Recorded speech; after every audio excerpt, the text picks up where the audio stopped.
Ibu jemaat Tuhan dimanapun Bapak Ibu berada, kita kembali dalam channel kesayangan kita, yaitu Yezia Channel, dalam program yaitu Renungan Kristen pada episode kali ini. Oleh sebab itu Bapak Ibu, yaitu siapkan hatimu, buka hati kita untuk sama-sama kita belajar firman Tuhan, kita merenungkan firman Tuhan. Namun sebelumnya Bapak Ibu, dukung terus pelayanan dari channel ini dengan cara subscribe, like, lalu share video ini jika video ini memberkati Bapak Ibu. Oke, saya tunggu Tuhan Yesus memberkati kita. Shalom Bapak Ibu yang dikasih Tuhan.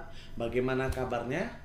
Doa saya Bapak Ibu selalu kuat, tetap dalam lindungan Tuhan. Dan yang pasti doa saya Bapak Ibu selalu diberkati Tuhan. Amin. Oke Bapak Ibu yang dikasih Tuhan, dimanapun Bapak Ibu berada menyaksikan video ini, mari sama-sama kita siapkan hati kita pada saat yang terindah ini. Dalam episode kali ini kita akan merenungkan firman Tuhan kembali dalam program Renungan Kristen. Mari Bapak Ibu jemaat Tuhan, mari kita buka Alkitab kita. Lalu bagi Bapak Ibu yang punya tab bisa buka, lalu HP-nya bisa dibuka yang ada Alkitabnya, ataupun ada iPad-nya pun boleh Bapak Ibu buka. Oke, kita buka firman Tuhan pada episode kali ini terambil dari Filipi 2 ayat ke-12. Dapat katakan puji Tuhan. Haleluya. Filipi 2 ayat 12. Sama-sama kita baca dengan suara yang lantang dan punya iman yang teguh di hadapan Tuhan. Kita baca 1, 2, 3, iya. Filipi 2 ayat 12. Hai saudara-saudaraku yang kekasih, kamu senantiasa taat. Karena itu tetaplah kerjakan keselamatanmu dengan takut dan gentar. Bukan saja seperti waktu aku masih hadir, tetapi terlebih pula sekarang waktu aku tidak hadir. Haleluya. Puji nama Tuhan Yesus. Berbahagialah setiap kita yang bukan hanya cakap menjadi pembaca dan perenungan firman Tuhan, tetapi juga menjadi pelaku-pelaku firman Tuhan dalam kehidupan kita sehari-hari. Haleluya. Bapak Ibu puji Tuhan, dalam episode kesempatan yang terindah ini saya akan memberikan tema firman Tuhan, khotbah firman Tuhan renungan pada saat ini, yaitu dengan tema perjuangan dalam Kristus. Boleh diulang apa Bapak Ibu? Perjuangan dalam Kristus. Haleluya. Oke, sebelum saya masuk ke tema materinya lebih dalam, saya akan membahas Bapak Ibu di mana Filipi 2 ayat 12 sampai sepertinya sampai 18.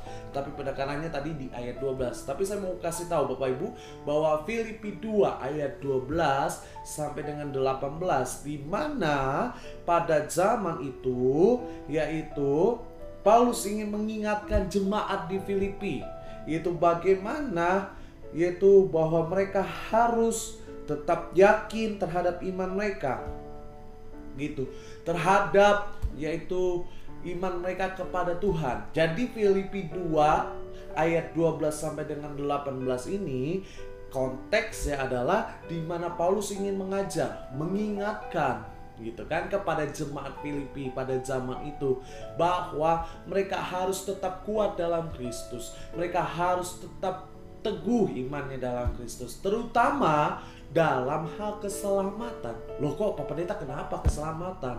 Nah Bapak Ibu, kalau Bapak Ibu baca di mana pada zaman itu, masa itu Paulus sedang ada masalah atau sedang mengatasi satu paradigma tentang keselamatan. Apa itu? Keselamatan di mana pada zaman itu ada yang bilang ini, kelompok orang yang selamat hanya orang Yahudi. Kok bisa? Karena orang Yahudi udah disunat gitu. Tapi ada juga orang kelompok lain yang berkata begini, enggak bisa. Orang yang diselamatkan adalah orang Yunani. Gitu kan. Kenapa?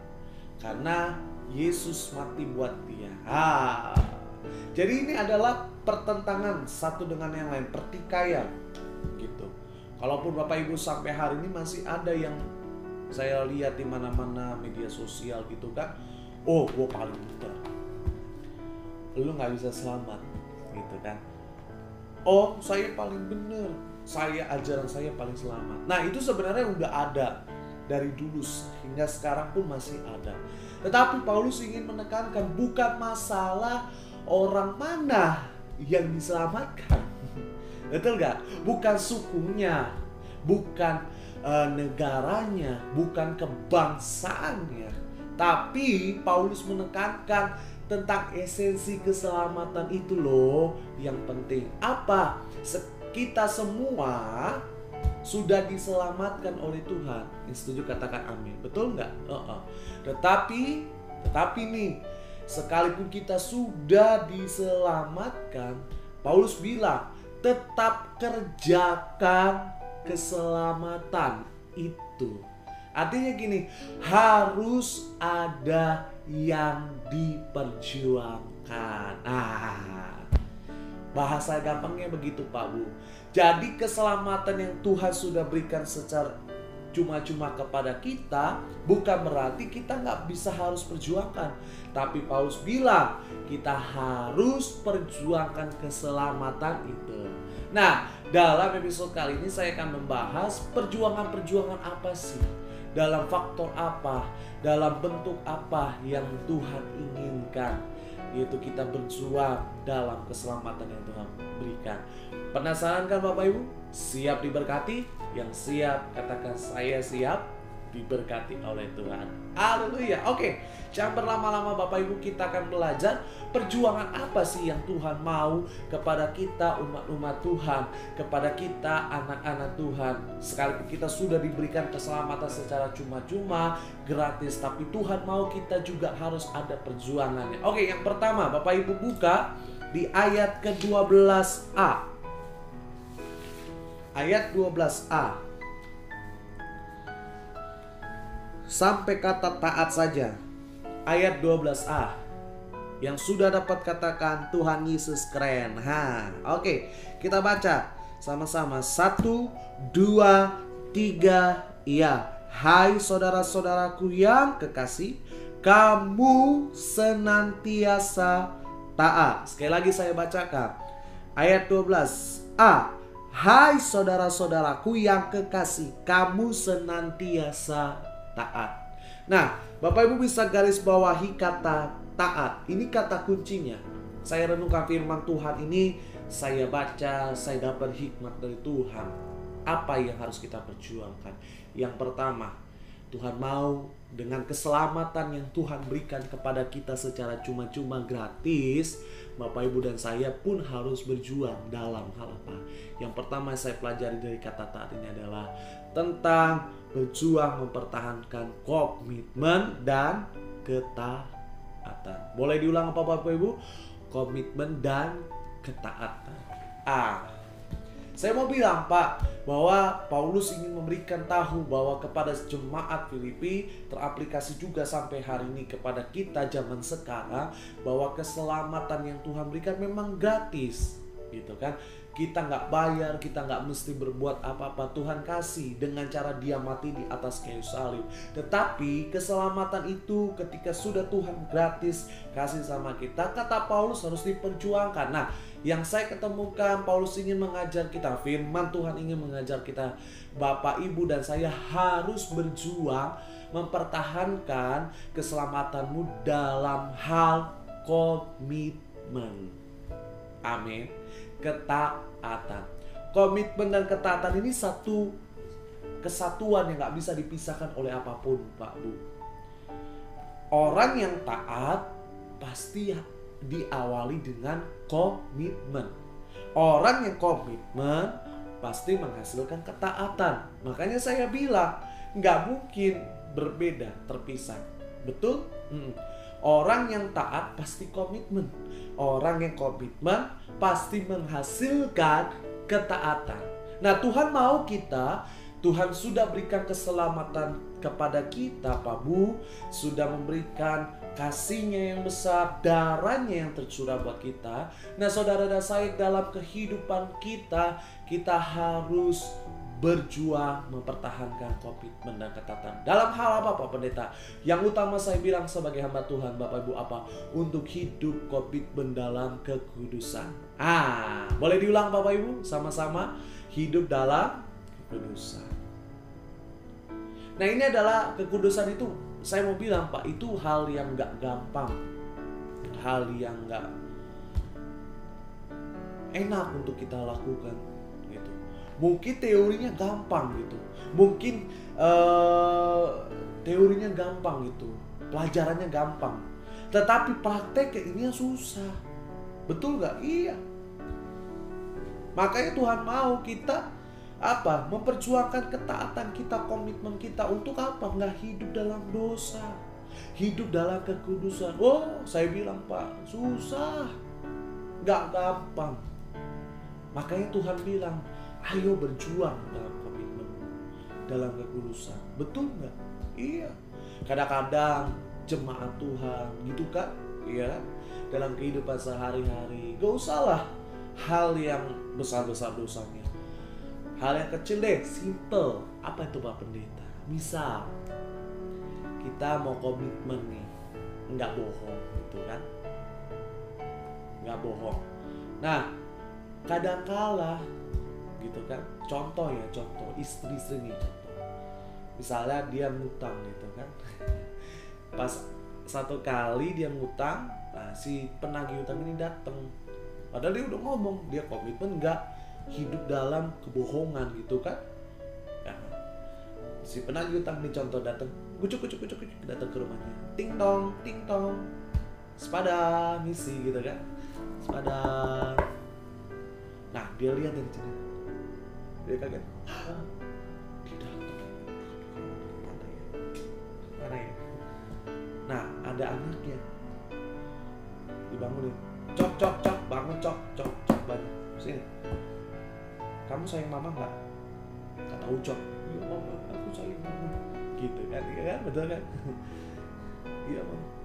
Cok, bantuin mamanya. Di depan, contoh nih misalnya, ada Tante Leni, maaf ya kalau ada namanya Tante Leni, mau nagih hutang. Kamu keluar, gitu kan? Bilang, mamanya nggak ada, mamanya lagi pergi keluar kota, nanti aja ya datangnya gitu. Ucok kan namanya anak kecil Pak Bu, polos kan, ya udah dia jalan gitu. Ditanya, hai Cok, hai Tante, gitu kan, mana mamamu?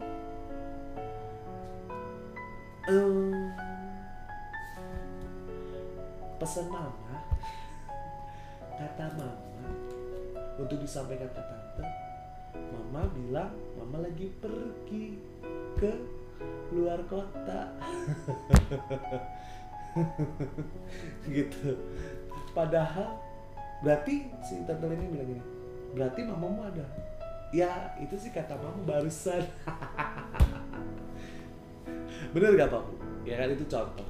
Saya mau bilang, kadang-kala kita susah, gak gampang. Hari ini saya bilang Pak Bu, misal contoh kita udah komitmen Tuhan, kita doa Tuhan Yesus, aku berkomitmen hari ini gak ngegosip. Tolong bantu aku ya Yesus, tolong. Sampai didoain begini, tolong aku Tuhan, tolong. Gitu kan. Tapi ketika jalan, ketika ketemu temennya, lupa dengan si A ngomong, begini.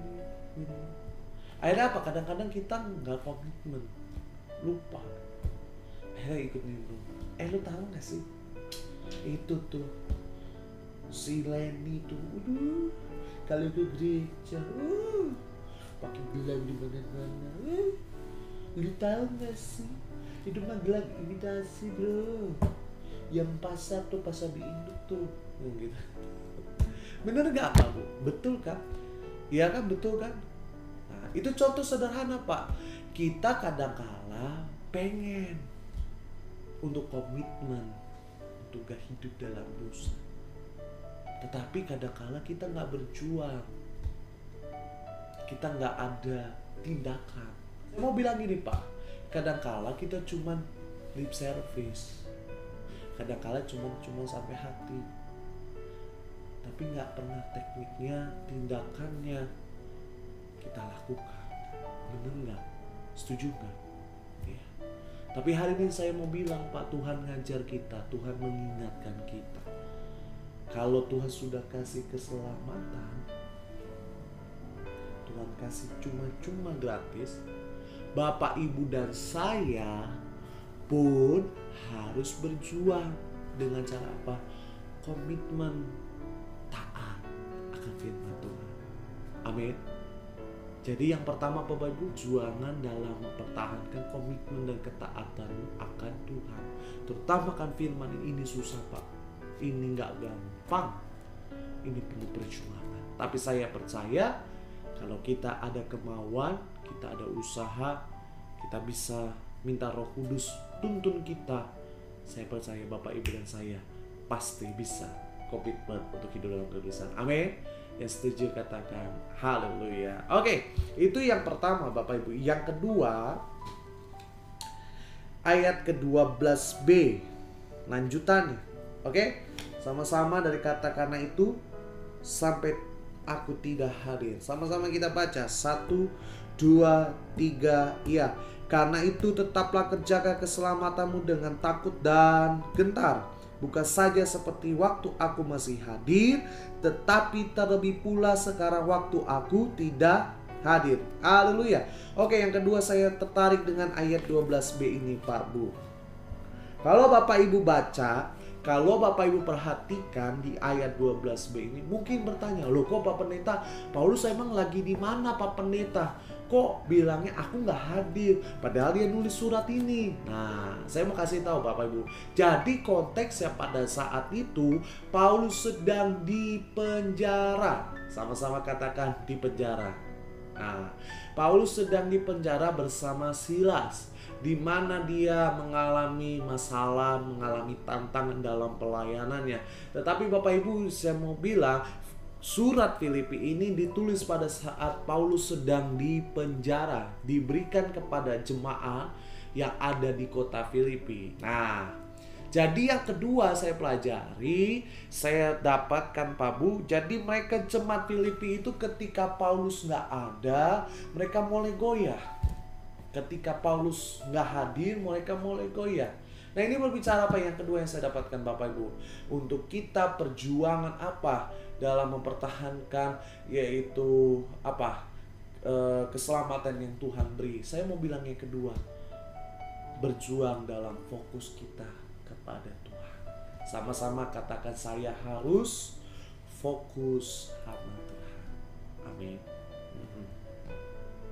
Paulus ingin memberikan tahu kan Pak Bu, kalau kepada jemaat Filipi, kalian tuh nggak boleh fokus sama aku, gitu. Nggak boleh fokus kepada hamba Tuhan. Aku tuh cuma hamba Tuhan.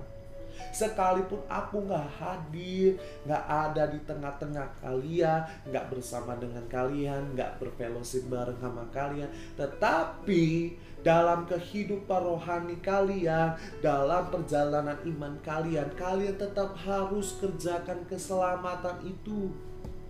Nah, Paulus ingin menekankan apa? Fokusmu, fokus kita jangan lalai.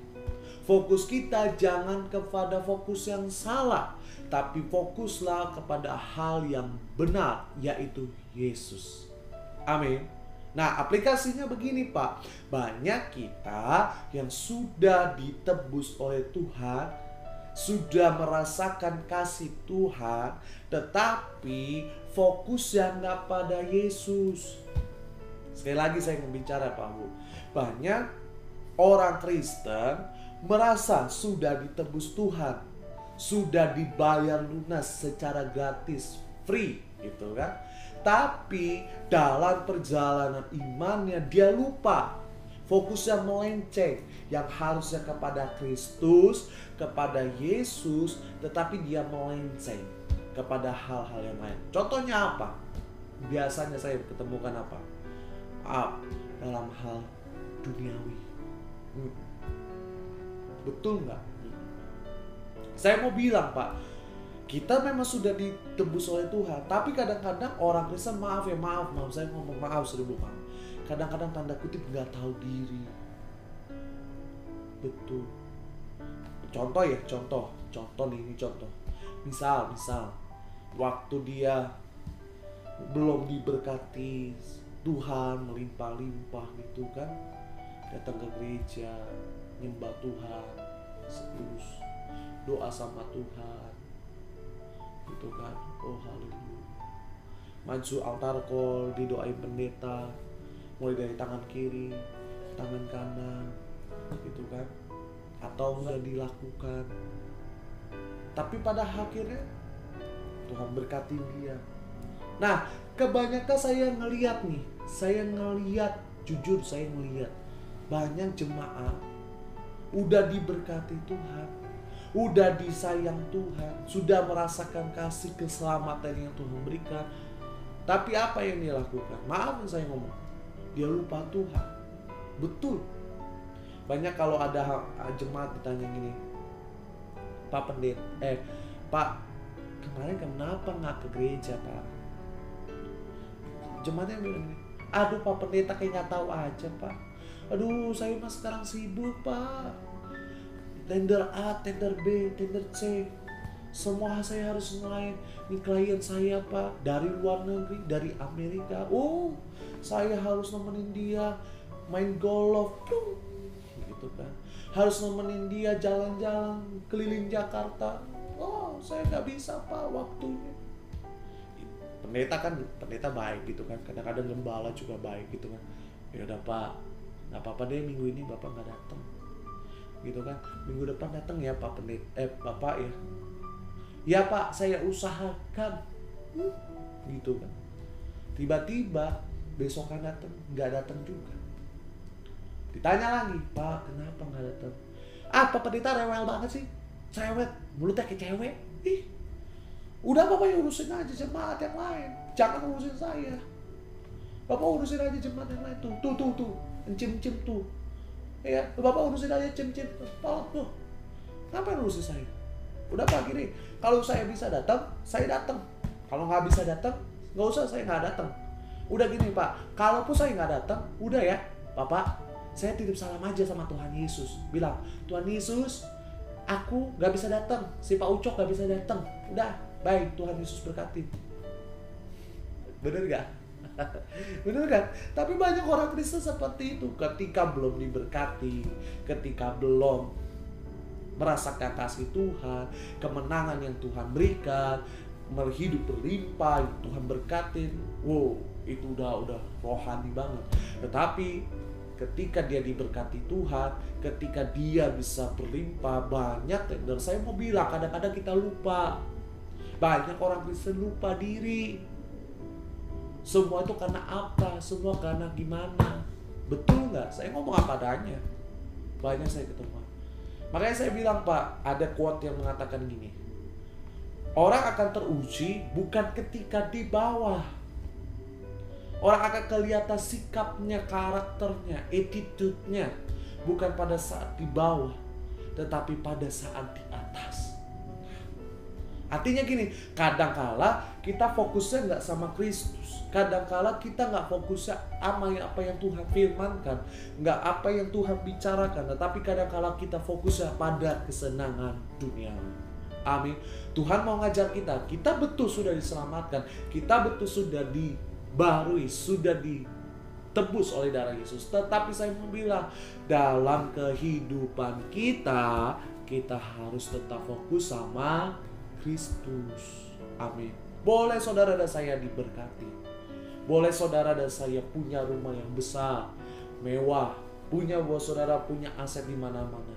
Tapi saya mau bilang Pak, di atas dari semua itu, gunakanlah untuk kemuliaan nama Tuhan. Amin.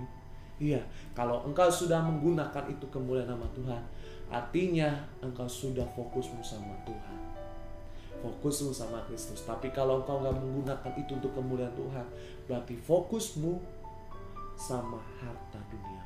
Betul? Jadi yang kedua Bapak Ibu, saya mau bilang, ayo Pak, kerjakan keselamatan itu, perjuangkan keselamatan itu dengan cara engkau tetap fokus sama Tuhan. Amin. Doa saya Bapak Ibu, tetap fokus sama Tuhan, menantikan Tuhan dalam kehidupan kita. Oke, itu yang kedua. Yang ketiga, ayat ke-14. Ayat 14, sama-sama kita baca. Yang sudah dapat katakan puji Tuhan. Haleluya. Ayat 14, sama-sama kita baca. 1, 2, 3, iya. Lakukanlah segala sesuatu dengan tidak bersungut-sungut dan berbantah-bantahan. Sekali lagi, lakukanlah segala sesuatu dengan tidak bersungut-sungut dan berbantah-bantahan. Oke, jadi yang ketiga saya mau bilang, Pak, saya mau kasih tahu apa yang Tuhan mau kita perjuangkan keselamatan yang Tuhan sudah berikan dalam hal apa yang ketiga. Ayo Pak Bu, perjuangkan keselamatanmu dengan ketulusan hati.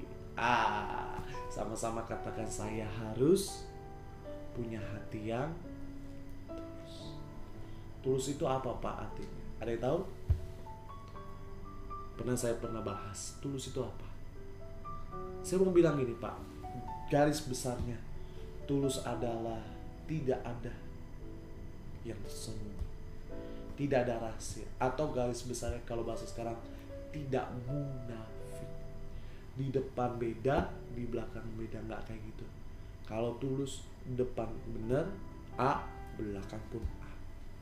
Itu orang tulus Pak. Jadi saya mau bilang, jadi yang ketiga, Tuhan mau kita kerjakan keselamatan kita, perjuangkan apa yang Tuhan sudah berikan secara cuma-cuma dengan cara apa?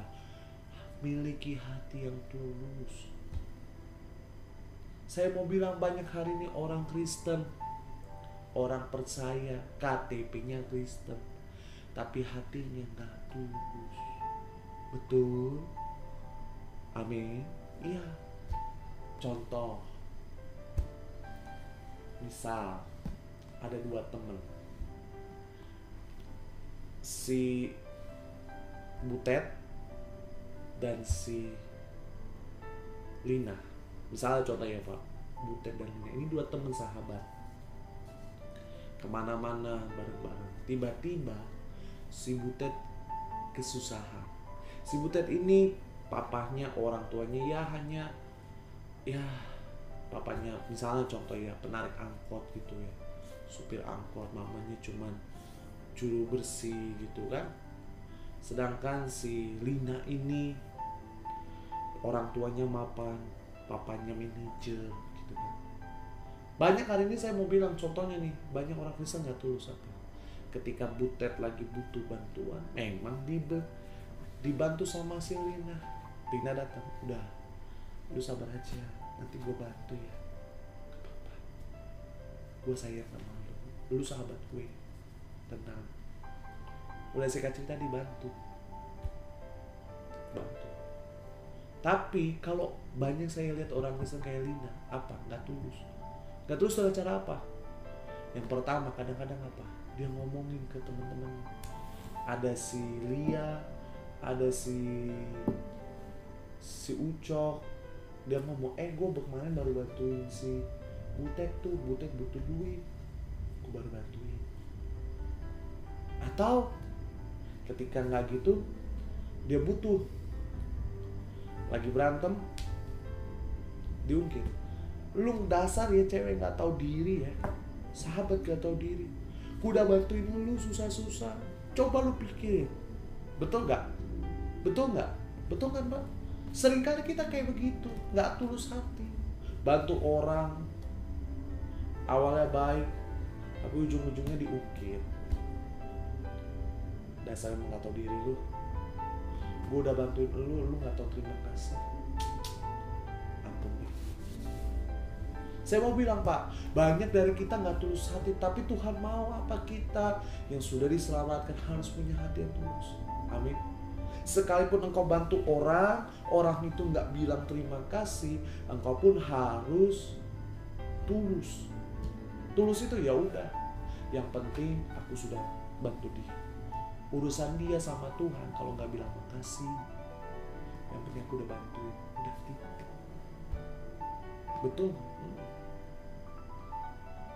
Misalnya Kita udah bantuin, tapi tiba-tiba suatu hari dia jahatin kita, dia zolimin kita. Saudara dan saya, kalau kita tulus, kita nggak usah ngungkit dia. Kita apa? Ya udahlah, aku maafin deh. Ya udah, yang penting dia bertobat, aku doakan dia bertobat. Nah, itu orang tulus, Pak.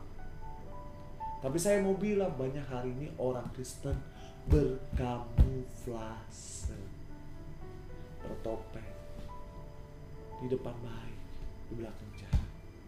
Saya mau bilang, Pak, jadilah orang Kristen yang tulus. Engkau nolong orang harus tulus. Engkau hibur orang harus tulus. Engkau harus senengin orang pun juga harus tulus. Amin. Jadi yang ketiga apa? Kita harus tulus. Oke, yang terakhir, yang keempat, ayat 17 sampai dengan 18.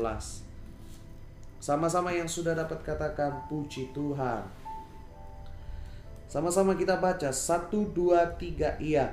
Tetapi sekalipun darahku dicurahkan pada korban dan ibadah imanmu, aku bersukacita dan aku bersukacita dengan kamu sekalian. Dan kamu pun juga harus bersukacita demikian. Dan bersukacitalah dengan aku. Oke, jadi yang keempat yang saya dapatkan Bapak Ibu, saya mau bilang Pak, kerjakan keselamatan kita, perjuangkan keselamatan kita dengan cara yaitu kita harus bersukacita. Sama-sama katakan, saya harus bersukacita. Amin. Alkitab bilang bahwa kita harus bersukacita dalam segala hal. Sebab itulah yang Tuhan kehendaki. Artinya gini, Bapak Ibu, Tuhan mau ketika kita sudah diselamatkan oleh Tuhan, kita sudah jadi umat pilihan, sudah jadi umat tebusan Tuhan.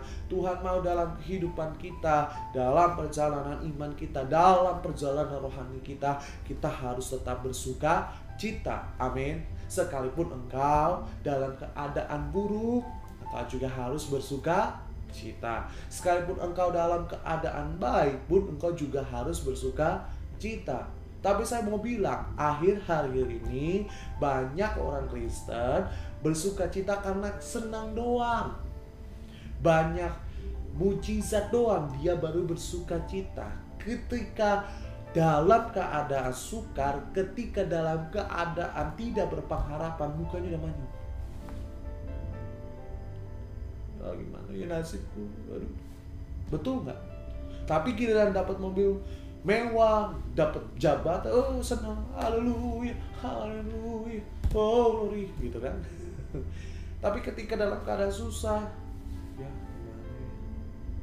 Kayak orang stres, kayak orang apa ya? Orang yang, maaf ya, nggak ada pengharapan.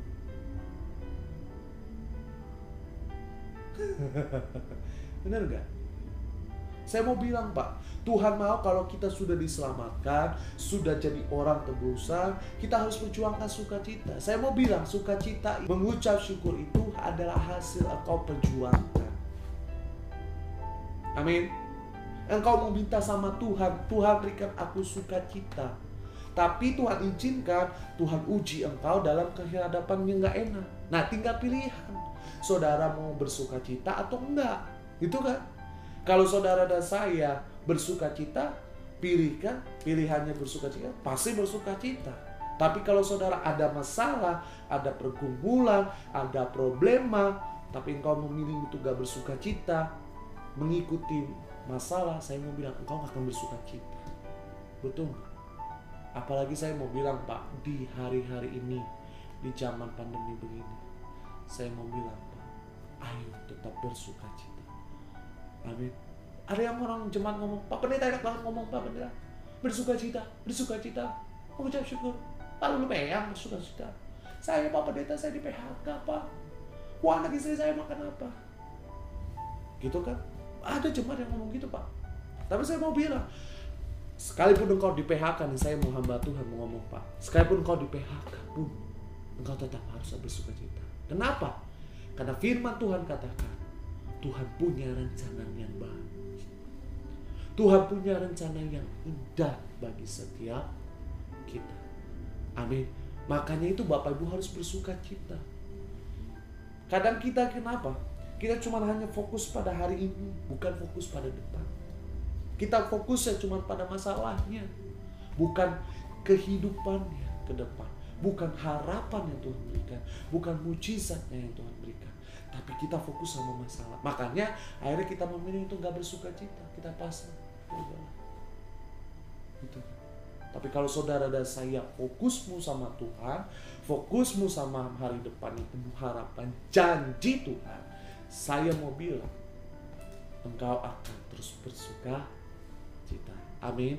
Jadi hari ini kita belajar Pak Bu, apa sih yang harus diperjuangkan dalam kehidupan kita setelah Tuhan berikan keselamatan secara cuma-cuma. Yang pertama, kita harus perjuangkan dalam bentuk mempertahankan komitmen kita sama Tuhan.